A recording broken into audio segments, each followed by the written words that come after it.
A paz do Senhor, meus amigos, me chamo Herbert, sou da Assembleia de Deus Ministério de Madureira, em Araruama, aqui no Rio de Janeiro, e trago para vocês mais uma lição da Escola Bíblica Dominical pela Editora Betel.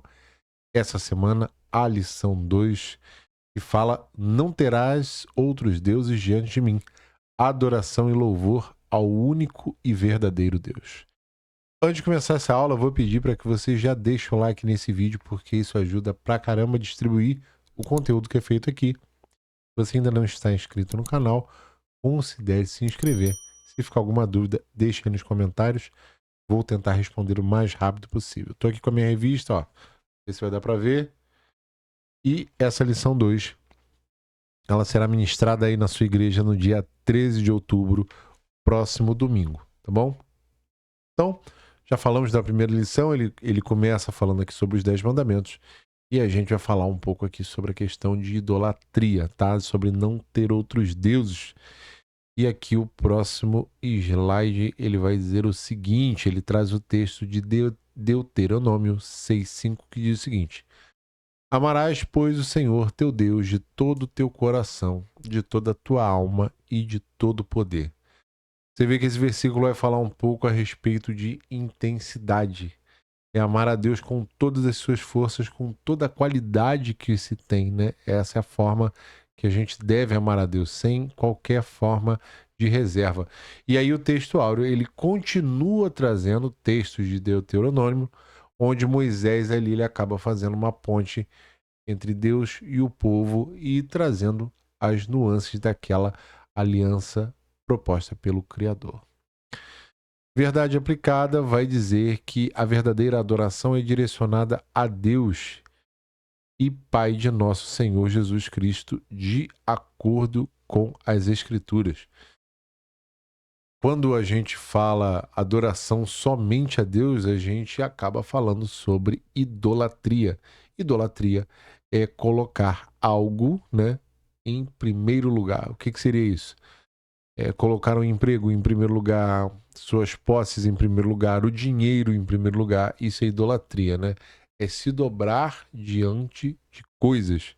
E a gente se dobra diante de Deus. A palavra diz que toda boca confessará e todo joelho se dobrará somente a Ele.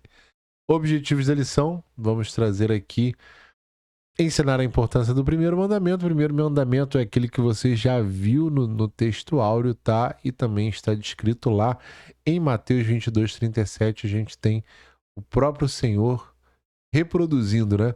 Amar ao seu Senhor de todo o coração, toda a sua alma e com todo o seu poder. Expor que Deus não divide sua glória com ninguém e mostrar que Deus exigia fidelidade do seu povo. Fidelidade, quando você ouve a palavra fidelidade, você lembra logo de relacionamento conjugal, casamento, aliança. Quando você se aliança com alguém, há um compromisso das duas partes, né? Por parte da mulher e por parte do homem. Isso é uma aliança. E aí, fazendo uma rápida comparação com Deus, ali em Deuteronômio, você vê Moisés trazendo a aliança de Deus para o povo, mas trazendo consigo responsabilidade. Olha, eu vou fazer a minha parte, vocês têm que fazer a de vocês, e aí vai dar tudo certo. Texto de referência, trazemos aqui Deuteronômio 6, do 1 ao 4, que diz o seguinte: Estes, pois, são os mandamentos, os estatutos e os juízos que mandou o Senhor, vosso Deus, para se vos ensinar, para que os fizesse na terra que passais a possuir, para que temas ao Senhor teu Deus e guarde todos os seus estatutos e mandamentos que eu te ordeno, tu e teu filho e o filho do teu filho, todos os dias da tua vida, e que teus dias sejam prolongados. Ouve, pois, ó Israel, e atenta que os guarde, para que bem te suceda, e muito te multiplique, como te disse o Senhor, Deus de teus pais, na tua terra que mana leite e mel. Ouve, Israel, o Senhor, nosso Deus, é o único Senhor. Então, a gente tem o versículo 2 e o versículo 3 aqui falando sobre a divulgação dos estatutos para a família. A gente sabe que o evangelho, ele se perpetua, hoje não tão igual era com os judeus, né, com uma tradição que era feita de maneira oral. Hoje a gente tem a Bíblia digital, hoje a gente tem a Bíblia física, hoje a gente tem pregação do evangelho na internet, mas existe a importância da propagação do evangelho dentro do próprio lar. Muitos estão saindo de casa para servir, tendo um cargo na igreja, homens e mulheres, mas se esquecem de pregar para aqueles que ainda não são convertidos. Sejam filhos, sejam às vezes pais ou mães que vieram acabam morando ali com aquela pessoa naquele lar. Então a gente precisa lutar, né, com as pessoas do nosso lar no intuito de pregar o evangelho para que sejam salvos, né, nós e a nossa casa. Não adianta nada você ir para a igreja todo domingo, durante a semana, ter uma saída de departamento, mas você tem um filho ao qual você não prega o evangelho, uma mãe, uma avó, quem sabe. Então aqui ele está dizendo que para que a sua geração, para que haja ensinamento dos estatutos para tu, para o teu filho, o filho do teu filho. Quer dizer, aqui ele já fala de 3 gerações, né? E ele fala sobre a questão da prosperidade, para que bem te suceda, né? Hoje é isso. A gente tem que passar para os nossos filhos para os nossos netos, e aí bem sucederá nossa família. Introdução vai dizer o seguinte: veremos que o primeiro mandamento é a base para compreensão e obediência aos demais mandamentos, pois revela que há um só Deus.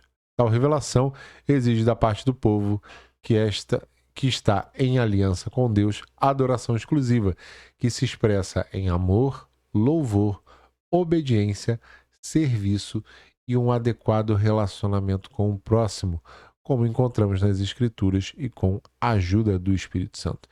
Eu dei uma grifada aqui na palavra serviço, porque muitos pensam que amar a Deus é uma Bíblia, é um cargo, mas a questão do serviço, servir na igreja, servir fora da igreja, ela é muito importante. Lá em Mateus 22:37, a gente tem Jesus na praia repetindo a mesma pergunta para Pedro 3 vezes. Pedro, tu me ama? E ele fala, amo. E aí Jesus fala, então cuida das minhas ovelhas. A pergunta é repetida mais 2 vezes, a resposta que Pedro dá a Jesus é a mesma, e ali ele diz assim, Pedro, você me ama realmente? Já que você me ama servindo. Já que você me ama cuidando. Servir ao próximo é cuidar do próximo, é cuidar daquilo que o Senhor nos confiou. A gente ama a obra quando a gente serve ao Senhor, mas quando nós servimos também aos nossos irmãos. Então, primeiro ponto, conhecendo o primeiro mandamento. Esse primeiro mandamento se estende muito além da idolatria. Ele tem como principal propósito conduzir Israel a uma adoração perfeita, a conduzi-lo numa relação de amor, temor e sinceridade. Aqui eu consigo fazer um rápido paralelo, né, entre pai e mãe, né? Conduzir uma adoração perfeita. Você tem os seus pais, você nasce, eles trocam sua fralda, eles cuidam de você quando você está pequenininho, você passa mal, eles te levam ao médico, dão comida, dão estudo, você cresce, se desenvolve e aí você cria asas, né? Lá para os seus 18 anos você começa a trabalhar, enfim, e aí você é bem-sucedido, sai de casa, mas você esquece, talvez por algum momento, que na velhice você deve cuidar dos seus pais. Ou antes disso, você deve honrá-los, né? Porque eles cuidaram de você, afinal. Eles amaram você primeiro do que você amou eles. Então a questão da obediência, a questão de saber se reportar. Nosso relacionamento com Deus, ele é um relacionamento muito parental. Muito pai e filho, né? Como é que você vai ter um pai que dá tudo para esse filho e um filho que simplesmente vira as costas, se volta, né, de maneira contrária para eles, ou um filho que só aparece para pedir? Realmente não é um relacionamento nem que nós como pais gostaríamos, né? Nem nós como filhos sabemos que não é o melhor comportamento. Imagine um relacionamento desse com Deus.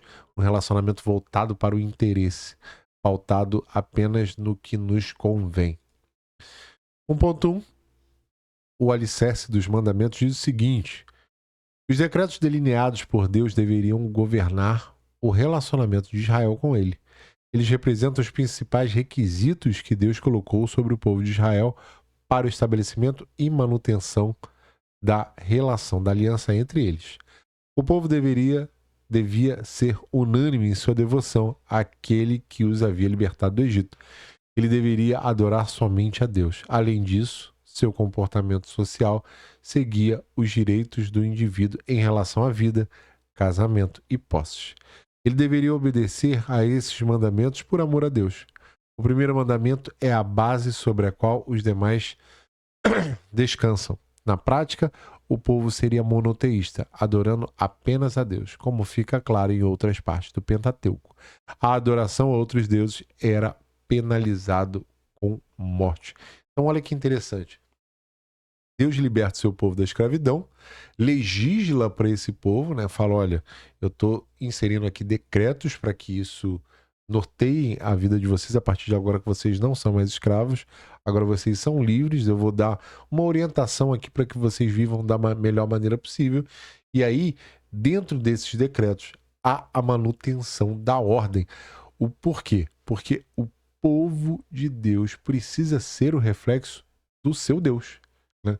Então você tem um Deus que é cercado de características positivas.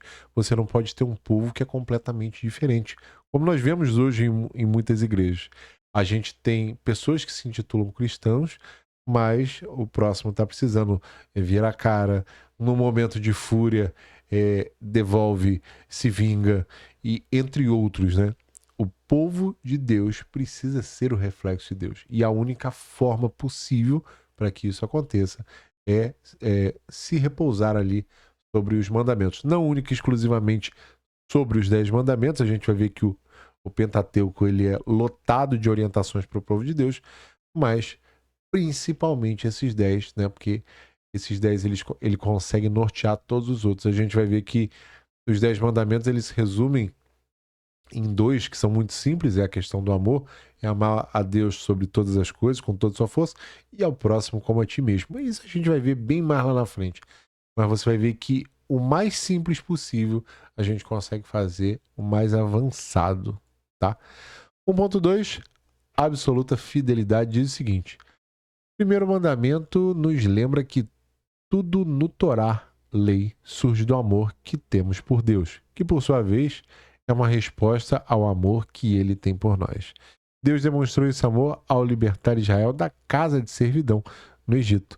Nada na vida deve nos interessar mais do que o nosso desejo de amar e ser amado por Deus. Se temos algum outro interesse acima de amar a Deus, não é tanto que estamos quebrando as regras de Deus, mas que realmente não temos um relacionamento com Ele. E outro interesse, seja dinheiro, seja poder, segurança, reconhecimento, sexo ou qualquer outro, tornou-se nosso Deus. Este Deus terá seus próprios mandamentos que não concordam com os de Deus e inevitavelmente quebram a Torá, lei, obedecendo aos seus requisitos. Obedecer aos 10 mandamentos só é possível para aqueles que começam por não ter outro Deus além dele. Não ter outro Deus além de Deus. Gente, Deus é o começo e o fim de tudo. E ele, então, não pode ser o meio para que a gente consiga determinada coisa, né? Deus é o meio para que eu me torne próspero. Deus é o meio para que eu tenha uma família. Deus é o meio para que eu tenha posses. A gente não pode servir a Deus com esse objetivo, de que Deus seja o meio. Mas pense, sendo obediente a Deus e caminhando sobre os seus estatutos, ele conhece os desejos do seu coração.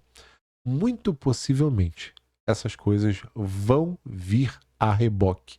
Uma boa casa, você compra, você trabalha, você junta o seu dinheiro e você adquire. mas uma família abençoada só Deus pode te dar. De que forma? Repousando sobre o seu estatuto, buscando uma mulher com base no que diz a palavra do Senhor, vivendo um casamento com base no que o Senhor propõe, tendo filhos e doutrinando, ensinando-os a andar na palavra. Aí realmente você vai ter uma família abençoada. E todo esse contexto que talvez se busque em Deus como meio, isso vai acontecer inevitavelmente. Não como objetivo, mas como causa e efeito dessa busca. Já em João 14,6, Jesus afirma que ele é o caminho. Ninguém vai ao Pai senão por mim. Não há outra forma de se achegar a Deus senão por Jesus. Jesus é aquele que pode nos conduzir ao Senhor. Hoje é o nosso advogado, mas naquele dia virá como justo juiz. Então, relacionar-se, estar no caminho que é Cristo, é uma relação direta com Deus, e todas essas coisas, talvez todas essas coisas que nós almejamos não se concretizem, mas certamente nós caminhamos num caminho que não é mais da nossa vontade, mas é um caminho que agrada ao Senhor. 1.3, um Deus singular diz o seguinte: vivemos em uma sociedade muito religiosa, mas que sabe muito pouco sobre Deus. Basta ler alguns relatos de ocorrências policiais para perceber a quantidade de pessoas que ainda vivem em total e aberta desobediência à vontade de Deus. A humanidade precisa urgentemente de um retorno aos mandamentos de Deus. A Bíblia diz que as palavras de Deus são vida. O primeiro mandamento é o fundamento de todos os outros. É a chave para guardar os outros mandamentos. Se aprendermos a cumprir integralmente como este, não teremos problemas com outros 9. A sabedoria nos ensina que para aprendermos alguma coisa acerca daquilo que Deus exige de nós, deveríamos antes saber quem Ele é e quem somos em relação a Ele. Aqui no ponto 3 a gente entende o seguinte: amar a Deus sobre todas as coisas, porque outras coisas que existem no mundo vão tentar nos seduzir e tomar esse primeiro lugar que é de Deus. Eu acredito que não seja muito da falta de entendimento. Ou é falta de temor, ou é falta de responsabilidade. E eu explico isso. A maioria das igrejas reformadas, no final do culto, existe o apelo. Dentro desse apelo, muitas pessoas falam assim: quem quer aceitar a Jesus? E muitas pessoas verdadeiramente vão à frente, levantam a mão, sinalizam que querem aceitar a Jesus. Muitas dessas pessoas que aceitaram a Cristo são irmãos nossos e congregam conosco há muito tempo. Mas muitos desses irmãos aceitaram apenas Cristo, ou por medo do inferno, ou por medo da ira do Senhor, ou por qualquer outro motivo, mas não aceitaram a Cristo como forma de responsabilizar-se pelo Evangelho. O termo correto na hora do apelo seria, talvez, quem quer se aliançar com o Senhor. Porque num contexto de aliança, há uma responsabilidade nossa e há uma contrapartida de Deus. É certo que nem sempre a contrapartida vai ser da forma que nós gostaríamos, mas eu posso lhe garantir que é a melhor. O Senhor quer o melhor para a minha e para a sua vida. E nada melhor para que haja um selar dessa aliança do que a obediência. Então, é uma responsabilidade que eu e você não podemos abrir mão. Não é uma carteirinha da Assembleia de Deus que vai me salvar, nem vai te salvar. Não é a participação num departamento que vai trazer a glória de Deus sobre a minha, sobre a sua vida. É verdadeiramente a responsabilidade com o Evangelho, com a igreja e com o nosso próximo, tá bom? Segundo ponto, apenas um Deus, o único, diz o seguinte: Deus mostrou que tinha o poder sobre tudo e todos quando libertou os filhos de Israel do Egito. Ao apresentar-se pessoalmente, lhes ordenou que lançassem fora de si os deuses e prestassem somente a ele adoração. Gente, lançar fora de si os deuses é lançar para fora tudo que ocupa o primeiro lugar na nossa vida. Às vezes não somos convertidos E aí, entrando num contexto de igreja, percebemos que muito da nossa vida se ocupa com coisas que vão ficar aqui. O Evangelho ensina a colocar o Deus em primeiro lugar sobre todas as coisas. E as demais coisas, as demais, aquelas que nós precisamos verdadeiramente, nos serão acrescentadas, tá? Então, a idolatria também é uma dessas. Abraão, ele vivia num contexto de idolatria, né? Apesar da Bíblia não falar nada que ele era idólatra, mas seu pai era, seu pai terá. Seu pai servia a outros deuses e você encontra essa informação em Josué 24, versículo 2. Já na tradição judaica vai dizer que ele não só adorava, mas ele também fabricava esses ídolos. Hoje, num perfil, num contexto cristão, a gente ainda consegue enxergar uma certa idolatria na Igreja Católica. Eu, no meu entendimento, não vejo problema em você ter uma cruz em casa, em você ter uma pintura que retrate a Santa Ceia. Não tem problema nenhum. É a imagem de um Deus invisível que se torna visível. O problema é quando você acha que aquela imagem tem poderes especiais, tem poder sobre a sua vida, onde há uma necessidade de você se dobrar e se comunicar com aquela imagem. A nossa comunicação vem através de joelhos dobrados dentro do nosso quarto, na nossa intimidade. Então, assim, você ter alguma coisa que retrate algo bíblico, um presépio, uma foto daquele Jesus bonitão, né, que a gente tem loiro, que a gente sabe que ele não era assim, mas enfim, sem problemas. No meu entendimento, sem problemas. O problema é quando você se usa daquela imagem ali para gerar um vínculo, nem que seja um vínculo afetivo, aí realmente não tem muito a ver, tá? 2.1, a posição divina diz o seguinte: o mundo antigo era infestado de divisões pagãs, mas nenhuma nação deste tempo chegava a proibir a adoração a outros deuses. Era comum prestar culto a divindades nos campos, nos rios, do sol, da tempestade, e nesse quesito os egípcios eram imbatíveis. Eles juravam lealdade a Deus, a deuses do amor e das guerras, e se curvavam para adorar os ídolos sob a forma de homens e animais. Durante 430 anos, os israelitas conviveram neste contexto religioso e foram influenciados ao libertar o seu povo do Egito. Deus não somente queria libertá-los por fora, mas principalmente em suas almas. Ao declarar-se o único, Deus não estava criando uma cultura, Deus não estava somente criando uma cultura monoteísta no mundo. Estava colocando um basta nas falsas divindades do pecado, no presente e que viessem a surgir no futuro. Este mandamento era sem precedentes e exigia exclusividade. É como se Deus falasse: olha, a partir daqui agora, vocês só vão me servir e daqui para frente não haverá outro Deus. Vocês não vão ter um Deus para cada ocasião, que era mais ou menos o que acontecia no Egito. Um Deus para a fertilidade, um Deus para o sol, um Deus para a chuva, vários deuses. A gente tem que entender que o Senhor é único e suficiente. A gente não precisa recorrer à imagem, a gente não precisa recorrer a outras pessoas, a gente precisa recorrer apenas a Deus. E o Egito era o berço do politeísmo e também da idolatria. Perceba que no Egito não havia ciúme entre um Deus e outro. Ah, não, você pode adorar esse Deus hoje, amanhã você pode adorar outro, mas, como é dito, Deus não divide sua glória com ninguém. Então, somente a ele devemos adorar e render culto, tá? Eu vou trazer um comentário que eu acho bem necessário, que está na revista, que é bem interessante, diz o seguinte: quando o Senhor com mão forte libertou o povo da escravidão, foi algo cinematográfico. Cada praga silenciava e tornava inerte um Deus, no qual os egípcios se apoiavam. Como o faraó se declarava filho de Ra, o deus do sol, o Senhor enviou uma praga que durante 3 dias deixou o Egito em total escuridão. E Ra, que era a divindade central do panteão, sequer apareceu. Ele que durante 20 séculos foi adorado em culto oficial.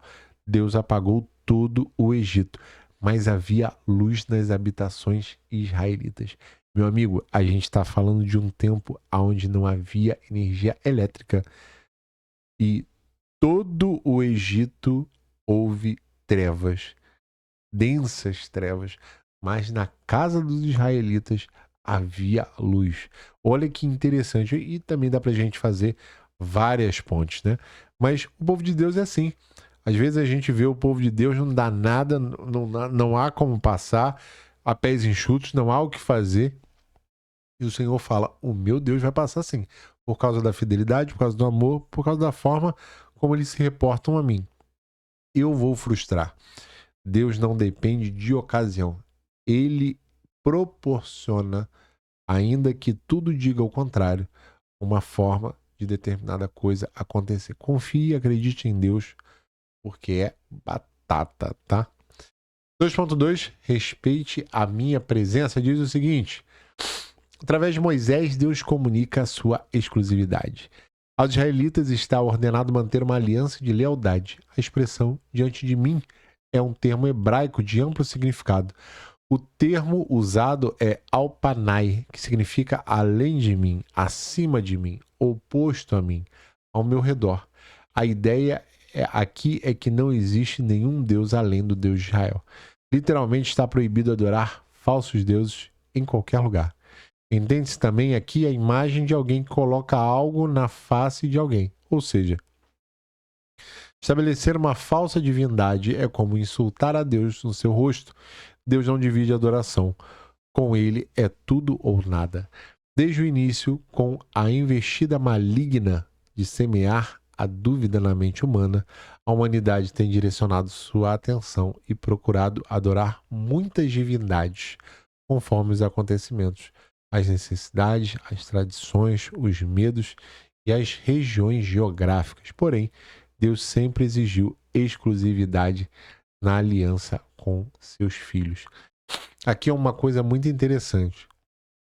Muitos amam as bênçãos que Deus pode proporcionar, mas poucos amam o Deus das bênçãos.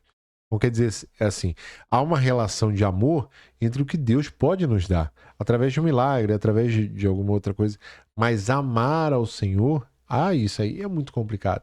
A gente vai ver que no Novo Testamento, onde Jesus ali já estava atuando, era muito difícil chamar Jesus para comemorar alguma coisa. A gente vai ver um casamento onde Jesus transforma água em vinho.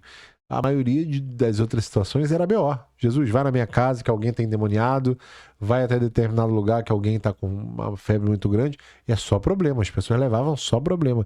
E às vezes a gente só lembra do Senhor em meio ao problema, mas nunca oferece um culto de ação de graças porque algo aconteceu, porque está sendo grato por alguma coisa. É difícil, é uma balança muito desequilibrada, né? E aqui esse slide ele vai falar um pouco sobre isso. Vão atrás da porta larga, atrás de um atalho, de uma forma diferente de ter aquilo que querem. Então, às vezes, o Senhor, por meio de uma disciplina, consegue prover determinadas coisas, mas nós, com pressa, procuramos aquela igreja que tem aquela revelação, aquela igrejinha onde o Senhor fala, onde tem o profeta, e nem sempre isso é uma forma segura de manifestação do Senhor. Na verdade, a gente tem dúvidas se o Senhor realmente se manifesta ali, né? Há um texto agora no Novo Testamento, eu não vou lembrar onde está, mas que o Senhor permite a operação de erros. Eu não duvido nada que Satanás possa agir através de outras igrejas que não tenham chancela, por conta de não haver uma responsabilidade eclesiástica, aonde o próprio Satanás usa pessoas para falar o que Deus não falou, né? No Novo Testamento, Deus vai falar que, olha, eu vou eliminar os profetas do meu meio que falaram aquilo que eu não falei que eles falaram. É um perigo, é uma falta de temor tremenda você entregar uma revelação para uma pessoa que Deus não revelou. Então, assim, é muito complicado. A gente precisa buscar a direção de Deus na nossa caminhada, na igreja a qual a gente serve, e ter paciência. E nem tudo que o Senhor tem para nos entregar é do dia para a noite. Às vezes vem com muito ensino, tá? 2.3. Jamais quebre um mandamento. Diz o seguinte: Uma das histórias que mais nos fascinam é a do rei Salomão. Ele era um sábio poderoso e foi um dos maiores reis do mundo antigo. Mas o que tem a ver Salomão com o primeiro mandamento? Tudo. Sua vida vencedora e seu reino rasgado mostram como é trágico violar o primeiro mandamento. Salomão recebeu de Deus sabedoria, riquezas e honra. Ele tinha tudo o que um ser humano poderia desejar. Além disso, Deus o amava, ouvia suas orações e respondia com glória. Infelizmente, Salomão não guardou a lei de Deus, se esqueceu do primeiro mandamento. Ele se esqueceu de Deus e serviu a outros deuses. Salomão teve seu reino rasgado, perdeu tudo porque quebrou o primeiro mandamento. Seu coração foi chamado de imperfeito para com Deus, simplesmente porque não guardou o que o Senhor lhe ordenara. Salomão é um exemplo que a sabedoria não lhe faz imune ao pecado, ela só faz você pecar de uma maneira diferente.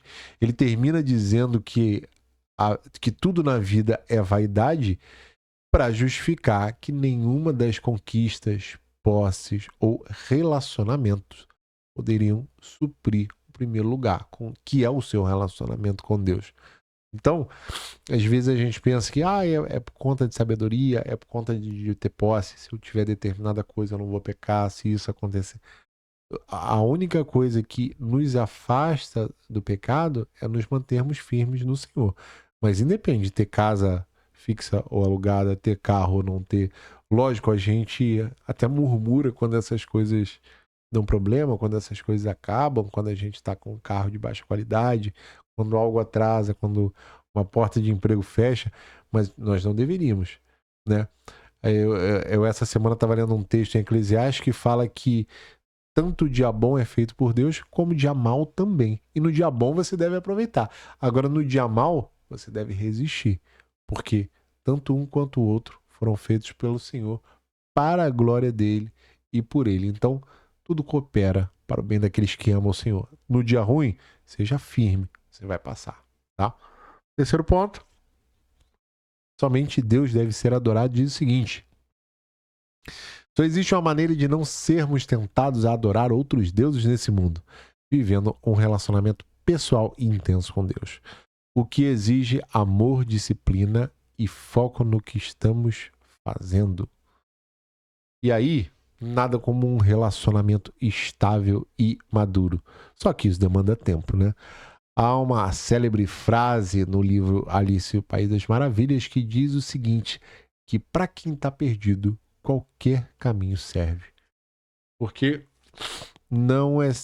provavelmente você estando perdido, você não vai conseguir se reencontrar. Mas afastar-se do Senhor, quanto mais longe a gente se afasta, pior é o caminho de volta, né? Muitos pensam que, eu tô no inferno, abraço capeta, porque pecou uma coisa e agora vamos descacetar tudo. Meu irmão, é pior, a coisa piora. A gente às vezes pensa que não há como ficar pior, mas tem como ficar pior sim. Então a gente precisa ter esse senso. Às vezes parar, falar com o Senhor. Senhor, me sinto perdido. Senhor, eu tô achando que a direção não é essa. E ter a maturidade, né, de ver o Senhor refazendo a rota ou dando outra direção para que a gente não fique muito tempo perdido, tá? 3.1, ter foco, diz o seguinte: muitas pessoas boas e promissoras que conhecemos geralmente não passam da promessa à realização. E a resposta é simples: lhes faltou foco, perseverança. E o que significa ter foco? É ser capaz de desenvolver atividades que venham contribuir para o objetivo que se quer alcançar. Ter foco é manter a atenção concentrada naquilo que importa para se obter realização. O primeiro mandamento surge exatamente quando o povo estava sendo guiado para a terra prometida. Da mesma forma que hoje o mundo daquela época estava repleto de deuses que requerem atenção, as nações vizinhas tinham vários deuses e o Senhor sabia que se o povo não tivesse foco, jamais alcançaria a promessa. Essas nações foram extintas, mas os hebreus subsistiram. Por quê? Porque focaram no Deus único. Esse é o segredo da manutenção da identidade e da preservação de seus valores. Muitas coisas no mundo presente querem tirar a nossa atenção, o nosso foco daquilo que a gente realmente busca, né? Hoje você pega o seu celular, você pode entrar no Instagram, no TikTok, e você passa 2, 3 horas ali e você sequer dá conta que você passou todo aquele tempo. Você podia estar lendo uma Bíblia, você podia estar estudando, você podia estar tendo um tempo de qualidade com a sua família, e você apenas rolou para cima vendo memes, né? Eu sou suspeito a falar, eu às vezes passo algum tempo ali vendo, mas eu tento fazer o que eu preciso fazer. Ter um tempo para procrastinar, ter um tempo para fazer nada, mas não empilhar tarefas. Porque perdendo foco, às vezes a gente perde o caminho, às vezes a gente perde direção. E um texto interessante a exemplo disso, lá em Lucas 10:38, a gente vê duas mulheres, Marta e Maria, e quando Jesus chega e chega na casa ali em Betânia, né, de Marta e Maria, a gente vê Maria se sentando para ouvir a Cristo. E a gente vê Marta se atentando a servir, porque Jesus não estava sozinho, estava com seus apóstolos, né? E Marta estava ali servindo. E aí Jesus repreende Marta dizendo, olha, você está preocupada, inquieta com muitas coisas. Por quê? Porque Marta fala para Jesus assim, olha, minha irmã está sentada aí te ouvindo, manda ela me ajudar. Jesus fala, olha, você está preocupada e inquieta com muitas coisas, você está atribulada, mas só uma coisa é necessária. E a sua irmã escolheu a melhor parte. Quando tiver a oportunidade de ouvir sobre Cristo, sente e ouça, aprenda. Às vezes o Senhor quer falar alguma coisa para o seu aprendizado e a gente está preocupado com outras coisas. A gente está preocupado com a liturgia do culto, a gente está preocupado se a pessoa louvou bem, se a pregação foi boa, se a palavra ofertória tinha coisa. Não gostei da roupa do pregador. Gente, a gente precisa se ater ao evangelho, senão a gente vira avaliadores de culto. Isso é muito perigoso, tá? 3.2. Escolher apenas um caminho diz assim, porque Jesus declarou ser o único caminho, porque a vida é feita de vários caminhos. Lidamos com excesso de informações, muitas oferecidas ao mesmo tempo em que os fatos acontecem. Existe uma diversidade de oportunidades e múltiplos caminhos. Para permanecermos andando segundo a vontade do Senhor, dependemos da palavra de Deus e da ação do Espírito Santo. Há inúmeras religiões não cristãs. As seitas crescem no mundo inteiro. O conhecimento de Deus está sendo encoberto por ensinos errados. Essa abordagem pluralista é um ataque direto contra o primeiro mandamento. Muitos falam que todos os caminhos levam a Deus. Provavelmente você já deve ter ouvido isso. A Bíblia diz que cabe ao homem morrer uma única vez e seguir o julgamento. Então você até pode entender que está certo, né? Porque se o homem vai morrer e seguir o julgamento, qualquer caminho leva a Deus, a Cristo, né? Cristo irá nos julgar. Só tem um porém. Todo caminho leva a Deus? Sim. Mas nem todo caminho vai fazer com que nós passemos a eternidade com Ele. Porque se fosse fácil, Jesus recomendaria a porta larga e não a porta estreita. Nós precisamos fazer força para entrar no céu. Não somente por obras, como creem os católicos, né? Olha, eu fiz muitas boas obras, eu mereço o céu. Você não merece. A gente herda o céu pela misericórdia de Deus e pelo seu sacrifício. A gente pode até citar a questão da eleição incondicional. Não há uma condição para você ser eleito. É a graça, a glória e a misericórdia de Deus, através do sacrifício de Cristo, que nos permite ter o acesso a essa porta estreita, né? Então, sabendo, entendendo e reconhecendo isso, nós precisamos frutificar e tendo frutos de paz, frutos de glória, frutos de misericórdia. Aí sim, realmente temos a certeza que estamos no caminho certo. Mas não é um caminho fácil, não. Não está acesso de todos, somente aqueles que entenderam o sacrifício de Cristo, tá? E para terminar, 3.3, amando com todas as forças, diz assim: Jesus disse que devemos amar a Deus com o coração, a alma e o pensamento. Significa estar cheio, comprometido e focado. Deus espera que o adoremos com uma expressão de reverência ao amor e ação de graças, mas ele também espera que sejamos obedientes a ele. Pois o amor a Deus, segundo as Escrituras, se expressa também em ações de justiça de uns para com os outros, mostrando amor e compaixão pelos outros. Desta forma, apresentamos-nos perante a Ele como sacrifício vivo, santo e agradável a Deus. Isso glorifica a Deus e é o nosso culto racional. Quando adoramos com um coração obediente e um espírito aberto e arrependido, Deus é glorificado aos cristãos. Deus é glorificado, os cristãos são purificados e a igreja é edificada. E todos os perdidos são evangelizados. Estes são todos os elementos da verdadeira adoração. Como é que a gente ama a Deus com todas as nossas forças? A gente ama fazendo o que Ele pede, sendo escravo do Senhor, né? Mas é humanamente impossível amar ao Senhor sem amar o nosso próximo. 1 João 4,20 diz que se alguém afirmar eu amo a Deus, mas odiar o seu irmão é mentiroso. Porque quem não ama o seu irmão, a quem vê, como vai amar um Deus que não está vendo? Então, assim, se a gente não consegue fazer algo pelo que é visível, como é que a gente vai fazer algo pelo que é invisível? A gente ama a Deus amando o nosso próximo, cuidando do nosso próximo, acolhendo o nosso próximo. Amamos a Deus servindo na sua obra, evangelizando, levando o evangelho, a boa semente, sim. Mas não há como fazer isso sem uma relação com o próximo.